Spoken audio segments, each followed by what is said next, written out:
about scholarships. Yes, we know scholarship, right?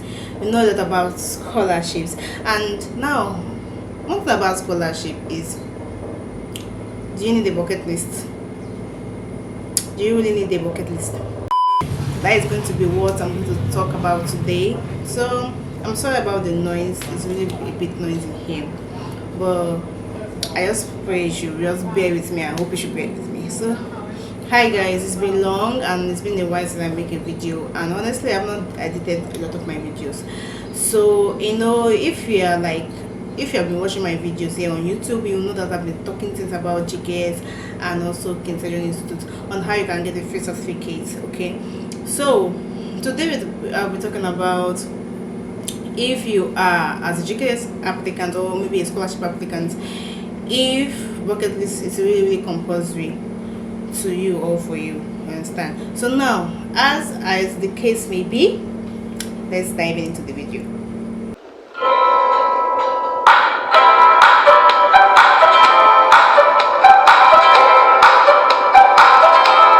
So welcome back, and I have these questions about some people asking me in my DM, asking me if bucket list is compulsory, or like if it's really compulsory for a scholarship, like if you're preparing for something.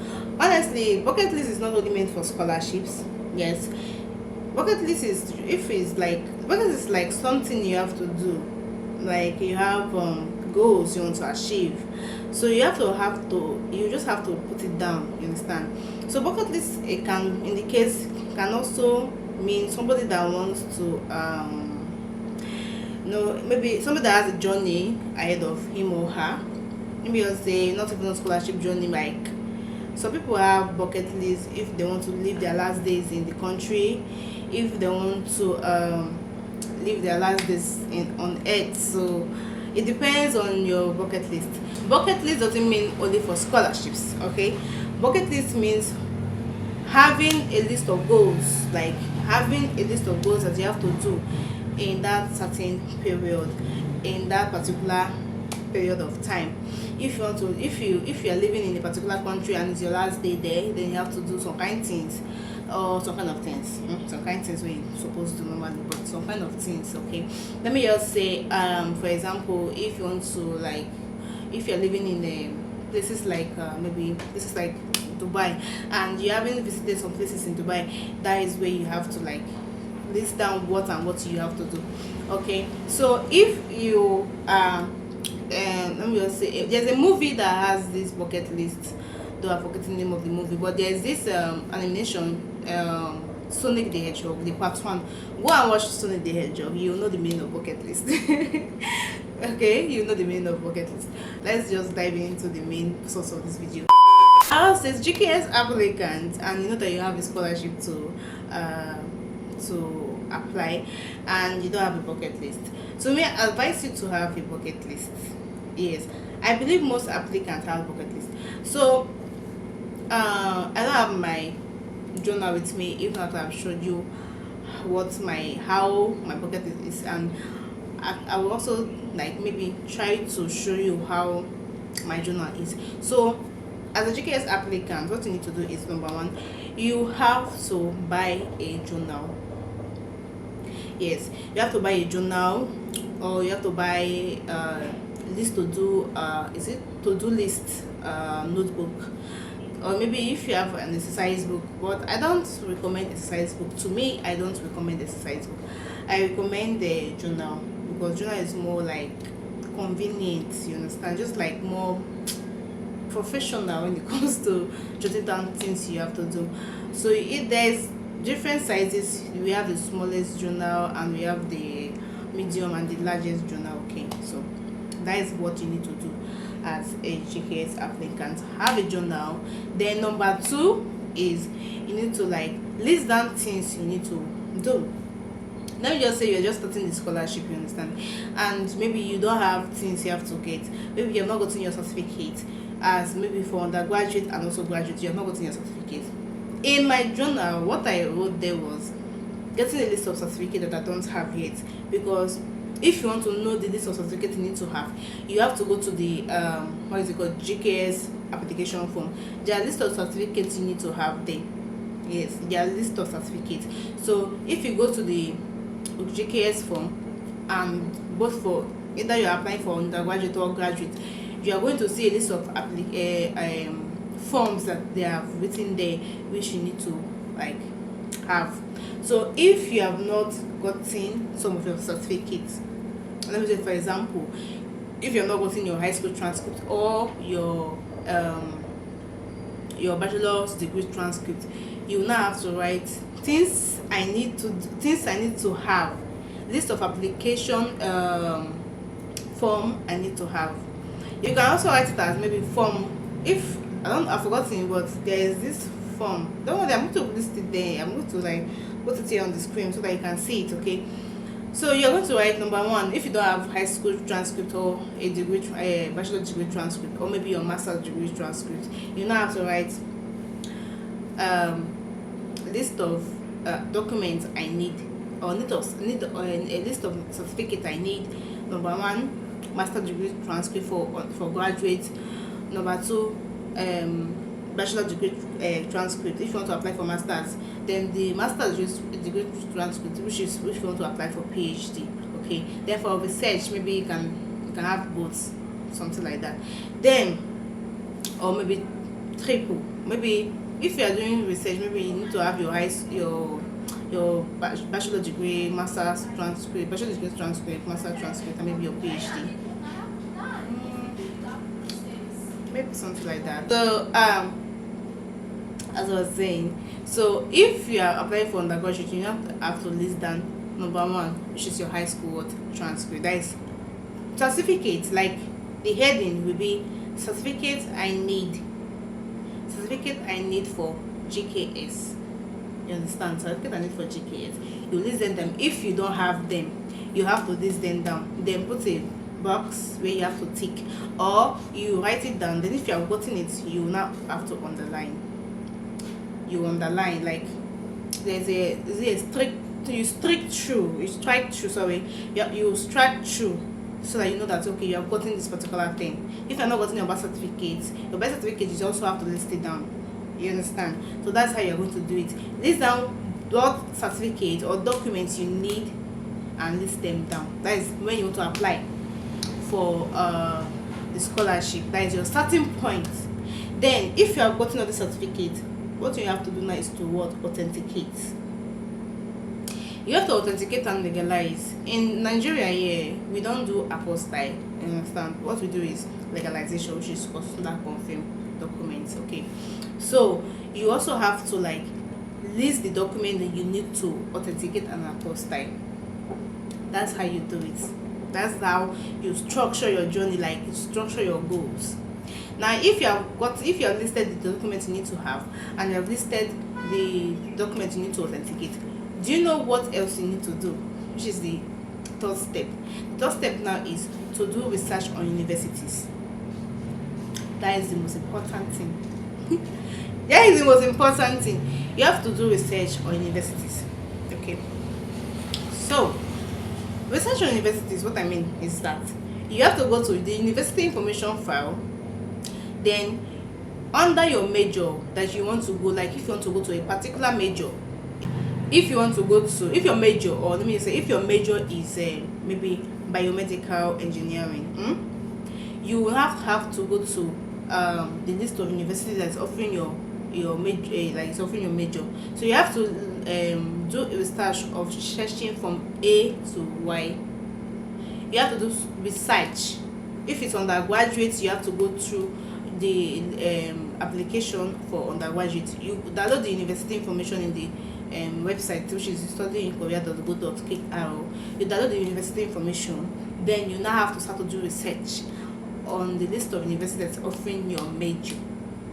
You list them down. If it's like maybe 10 universities, you list them down.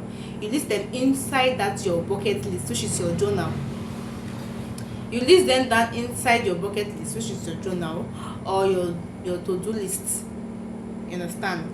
So you have to list them down. After listing them down, you now have to go through these universities one by 1. Okay, let me just say, for example, Koyang University. You have seen that Koyang University is offering biomedical engineering. Then you have to go to their website. What you need to do is you write under Koyang University. You now have to write their dormitory. If their dormitory is fine, okay with you, the curriculum. If the curriculum is okay with you, you start writing the curriculum. You write professors under that your major. Under Koyang University, you write professors. You write their email. If you want to write their email, you can write their email. At least have information about the university. You understand? Have information about the university. Then out of that 10 university, you do the same thing out of the 10. If it's like 10 universities of your major, you do the 10 universities. Okay, you write the curriculum, the list of courses you'll be offering under that university. You list them down. If you write the, sorry about that, you not still write the dorm. If the dorm is okay with you, you write this thing. Like, you have to just write things under that particular, because you have done your research, right? So you have to have things under the university. What you like about the university, you write it down. Okay, what you like about the university, you write it down. Then what you saw under the university that aligns with your goal or interests you, you also write it down. That is how you start doing something, because it's just like when you have research on a particular thing and you go back and, let me just say, the 10 universities, for example, 10 universities offering your major out of how many universities there is there, and you saw that this university is okay with you, you write it. You'll be able to write it, you understand? You'll be able to write it down. Then you, after some while, maybe after some time, you have to go back to your journal, right? You go back to that journal and you see that you have written things that you don't expect. Like, you have written things like, this is why I like this university. You start putting them down, and trust me, you'll be able to like it, and you'll be able to, like, from there, you know what university you have to go, or what university aligns with you, honestly. So if you are applying to the embassy track, you have to, like, it's very, very important to embassy track applicants.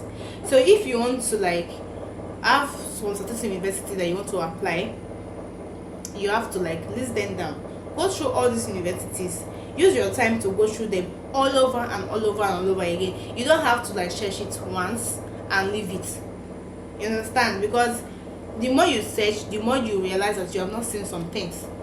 That is one thing about research. You don't research only one time. You don't do your research only one time. You continuously doing your research. Okay, then at the end of the day, if you have research on these 10 universities, what will now happen the next? Number 4, right? Or if it's number 3 or number 4. Number 4, you have to, like, list the universities you think is okay with you. Now, what's importantly, now, after researching on these 10 universities, you have to, like, email them. Okay, if you email them, like, honestly, you have to choose, like, maybe 6 universities. Advise embassy track applicants to do so. So you have to choose, like, 6 universities for undergraduates, okay, and graduates. You choose 6 universities that you, at least you like 3 more than 3, but you have to have 3 as a backup as a backup plan, you understand? So now, let me say the day of the application is there, and maybe before, you have emailed these universities. Okay, you have emailed these universities, and out of the 10 universities, yes, most importantly, I forgot to say, you have to email the 10 universities. Yes, you have to email the 10 universities, and maybe out of that 10 university, maybe 8 can get to you, and out of that 8, for example, you saw that the reply and the response from the university was so, like, polite, and you feel like this is the university because of the way they respond to you, and you feel like they can guide you in any way. So you now have to go back to your journal, list down the universities with a very polite and very guiding reply, you understand? And you can also list the ones that you feel like they didn't reply you the way you expect or anything, you understand? So that's how you're going to do it. That's why it's important for you to have a bucket list, so that you know, like, at least if your phone is off or your phone is has shut down on anything, you go back to your journal or your to-do list and start reading through all these things. Honestly, trust me, it's going to help you in your journey. You understand? Because this is your starting journey. And also, you can also use bucket list to write your personal statement and study plan.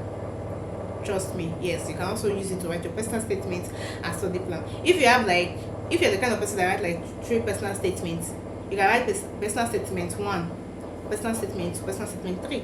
That's how you do it. Study plan 1, study plan 2, study plan 3. That's how you do it. Alright, then let's go back to the universities.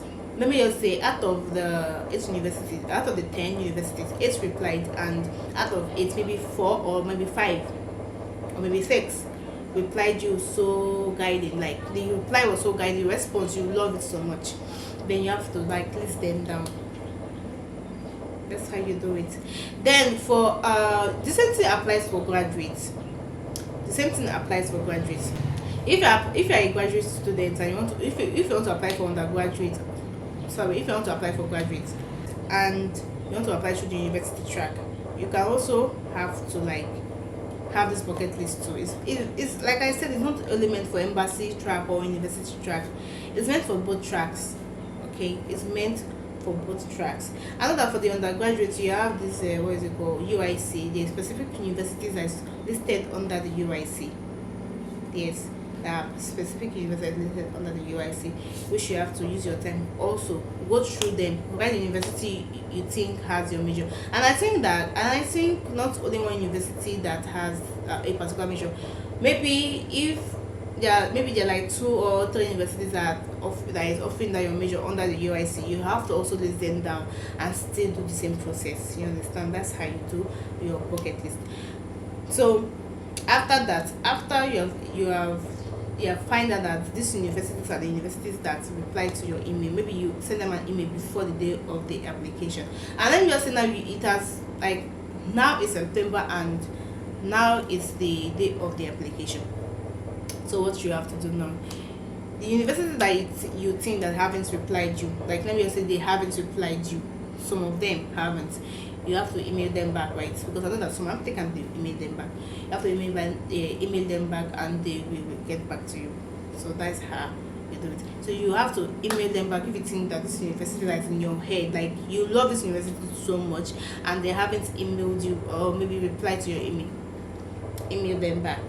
Okay, the day, or let me just say if the application is opened, okay, email those universities that didn't reply you, email them back.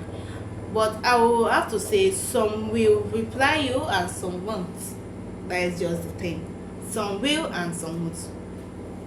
So just bear that in mind. Okay, so I just have to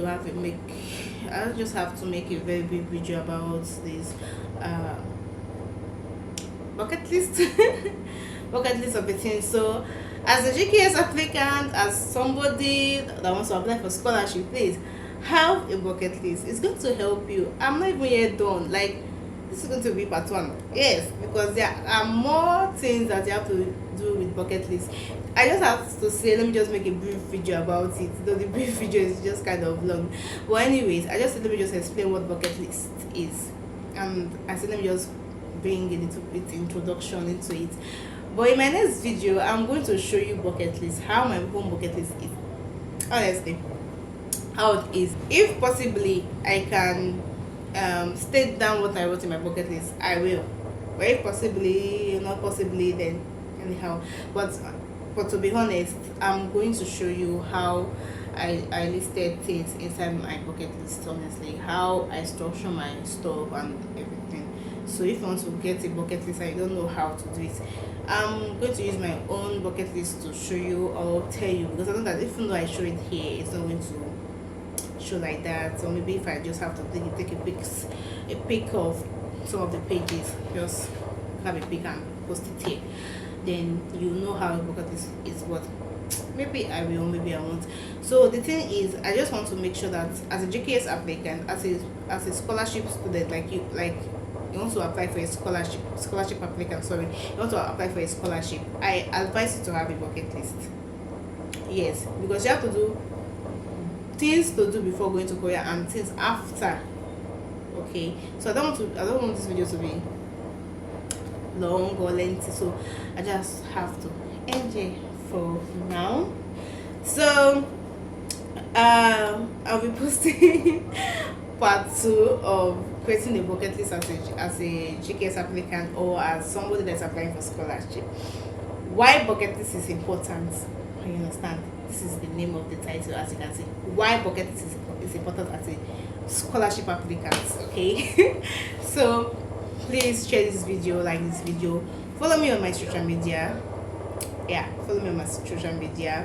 I'm on Instagram, I'm on TikTok. Follow me. I post videos about things like this, about GKS, where you can get free certificates, and apps you can learn Korean, and I think apps and website you can learn Korean and get the certificate, but not apps give you certificate, right? Some apps you need to pay.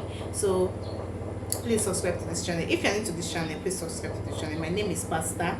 You can also call me Pat as short. Like Pat is my name, though add with the Pastor is my nickname. Okay, so if you're new to this channel, my name is Pastor, and thank you for watching this video. Please like, subscribe, and share this video to somebody who really needs to know what bucket list is and how they can structure their bucket list. You can structure your bucket list in your own way, you understand, but structure it in a way that you know that you understand.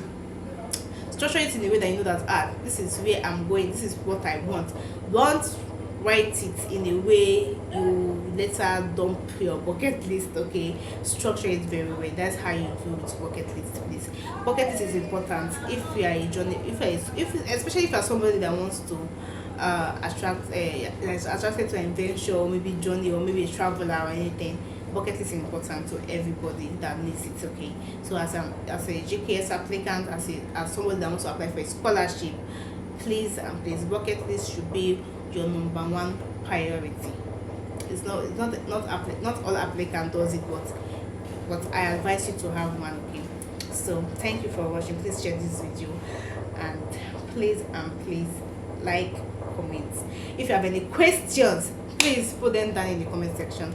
I reply to everybody in the comment section. And before I end this video, I have groups like GKS group and GKS channel where I post it and everything. Alright, so maybe this is going to be the end of this video. Okay, I don't want to waste your time anyway, so see you later. Okay, bye.